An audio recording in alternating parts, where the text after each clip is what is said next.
అందరికీ నమస్కారం. ఈరోజు ఒక పెద్ద ఎత్తున అంటే ఈరోజు నిజంగా ఒక జరిగిన విషయం చాలా బాధాకరంగా ఉంది. ఎందుకంటే ఏది ఏమైనా సరే దెర్ ఇస్ అ సిస్టమ్. ఒకవేళ if there is a problem with any student, ఒకవేళ ఎవరికైనా డీటైన్ చేసినామంటే దానికి ఒక కారణం ఉంటుంది.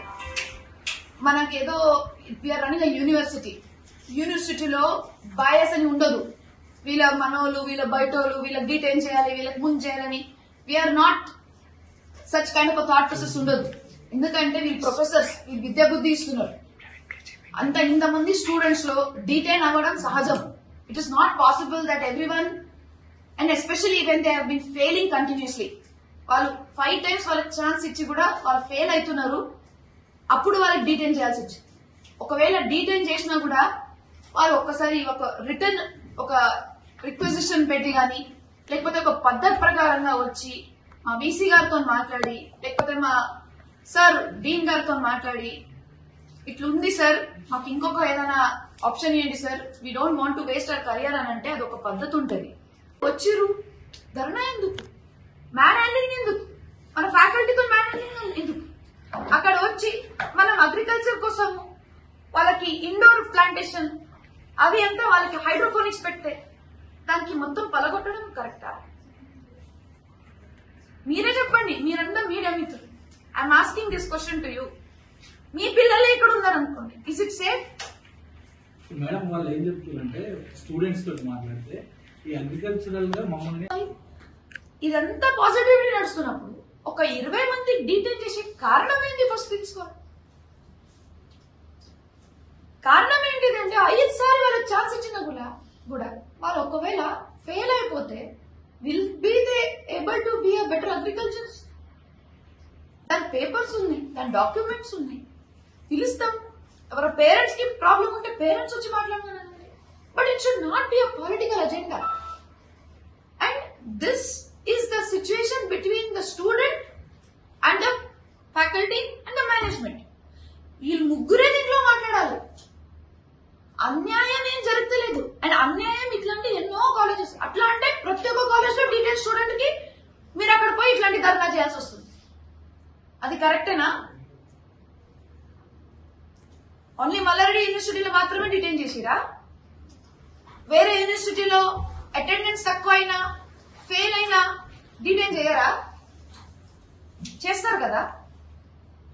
అయితే అక్కడ పోయి ధర్నా చేస్తారా? మీ కెమెరాస్ ఇక్కడే లైవ్ ఉన్నాయి కదా, మీరే ఒక రౌండ్ కొట్టండి. ఒక నిమిషం సార్, మీరే పోండి, మీరే వీడియో తీసుకోండి. లైవ్ ఉంది కదా, మీరు వెళ్ళండి. ఇప్పుడు సార్ ఒక నిమిషం సార్, లెట్ మీ కమ్. అక్కడ ఉండేది మొత్తం హైడ్రోఫోనిక్స్ వాళ్ళే పొలగొట్టారు కదా, ఎక్విప్మెంట్స్ అంతా వాళ్ళే పొలగొట్టారు కదా. అంటే దీంతో బాగుపడుతుంది ఇన్స్టిట్యూషన్. ఒక నిమిషం, దీంతో బాగుపడుతుంది institution. If you have a problem that the college institutions does not have enough equipments, మరి వాళ్ళు వచ్చి పలగొట్టేస్తారు కరెక్టా? నో. రెండోది, మీరు ఫ్యాకల్టీ గురించి అడిగారు. మా దగ్గర ఫ్యాకల్టీ ఇప్పుడే ఉన్నారు. You can verify, we will give you the certificates and all that. And one more thing, ఇవి అంతా దీనికి ఒక రెగ్యులేటరీ బాడీ ఉంటుందండి. I would like to represent myself in front of the regulatory body, not political body. దీనికి regulations ఉన్నాయి. Ask them to go through regulations. Ask them to come through us through a proper regulatory body. ప్రతి ఒక్క institutions కి ఒక political agenda చేయకూడదు. దీనికి ఒక political agenda చేస్తూ, దీనికి ఒక పెద్ద ఎత్తున రౌడిజం చేస్తూ ఈజ్ నాట్ యాక్సెప్టెడ్. అసలు మీరందరూ ఇప్పుడే గమనించండి, దీనికన్నా ముందు ఎప్పుడు ఇట్లాంటి రౌడిజం మన దాంట్లో జరగలేదు.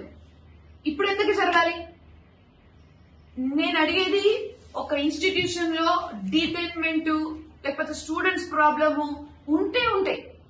అది కూడా ఒకటి ఇద్దరు కాదు. మనం we have ocean of students, 70,000 students. ఏదో ఒకటి బాధ ఖచ్చితంగా ఉంటుంది. బట్ దీనికి ఒక పొలిటికల్ ఎజెండా చేయకుండా, ఒక రౌడిజం మీద చేయకుండా, వేరే పిల్లలు కూడా చదువుకుంటున్నారు. వాళ్ళు డీటైన్ చేసిన మంది ఎంత, ఒక 22 పీపుల్ ఉన్నా కూడా there are other students who are meritorious. ఇది మొత్తం విద్యా బుద్ధి ఇచ్చే సంస్థ. We're not doing any illegal work over here. Agriculture sciences లో more than 2000 people are already studying. అక్కడ క్లాసెస్ జరుగుతున్నాయి, ఫ్యాకల్టీ ఉన్నారు, మా సార్ ఉన్నారు, వాళ్ళు చదువుకునే కాదా? అంటే డీటెంటేషన్ మాత్రానికి మొత్తం యూనివర్సిటీ మనం బేకార్ అయిపోయిందా? అదే ఎట్లా? ర్యాంక్ హోల్డర్స్ ఉన్నారు, అగ్రికల్చర్ కాలేజెస్ లో టాపర్స్ ఉన్నారు, మన దగ్గర బయట పోయి మన దగ్గర నుంచి బయట కంట్రీలో మన అగ్రికల్చర్ ఇన్స్టిట్యూషన్ కి రీప్రజెంటేషన్ ఉన్నారు. ఎంతో మంది, వందల మంది మన దగ్గర బాగుపడి, అంటే they all are getting educated, they are getting degrees, they are going happily outside, మంచి వాళ్ళు జాబ్ చేస్తున్నారు, దే ఆర్ ఫీలింగ్ కాన్ఫిడెంట్, వాళ్ళ ఆశలు తీరుతున్నాయి. ఇక్కడ అగ్రికల్చర్ సైన్సెస్ లో పిలుస్తాం, ప్రతి ఒక్కరు డిగ్రీ సర్టిఫికేట్ చూడండి, ప్రతి ఒక్క డిగ్రీ చూడండి. మీకు ఇప్పుడే లిస్ట్ ఇస్తాను. అవుట్ ఆఫ్ ఒక నిమిషం సార్, ఐకార్ ఒక నిమిషం. ICAR approval comes at the end of the graduation. It is not now, it is 5 years. ఒక బ్యాచ్ బయటికి వెళ్తేనే అప్పుడు ఐకార్ అప్రూవల్ వస్తుంది. మీరు ముందే వాళ్ళని అడ్మిట్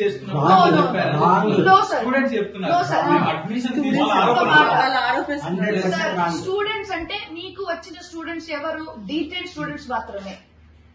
మీ దగ్గర వచ్చి మాట్లాడే స్టూడెంట్స్ ఎవరు? D10 స్టూడెంట్స్ మాత్రమే. ఇప్పటి వరకు ఇప్పుడు అంతా ఎడ్యుకేషన్ ఇంతమంది వేల మంది అడ్మిషన్ తీసుకున్నారు, అదేమైనా ఇదా? బోగస్ కాదు కదా? వాళ్ళు కూడా మా మీద నమ్మకం తీసుకుని ఇది అడ్మిషన్ తీసుకురు కదా. ఈ 25 స్టూడెంట్స్ నమ్ముతారా, లేకపోతే ఇంత వేల మంది స్టూడెంట్స్ నమ్ముతారా? 70 total, sir 70 appeared, remaining 30% remaining left. Sir sir do not, ఎవరైనా డిటెన్షన్ వాళ్ళు కాలేజ్ మంచిగా ఉందని ఇట్లా ఏమంటారు, వాళ్ళ తప్పులు ఎవరు చెప్పరు. వాళ్ళ తప్పులు నేను ఇట్లా 5 times మనకి ఛాన్స్ ఇచ్చిరు కానీ కూడా మేము ఫెయిల్ అయినామని ఎప్పుడు చెప్పరు. వాళ్ళే ఫస్ట్ పాస్ కామని అనండి. D10 అయిన స్టూడెంట్స్ కూడా ఆరోపిస్తారు.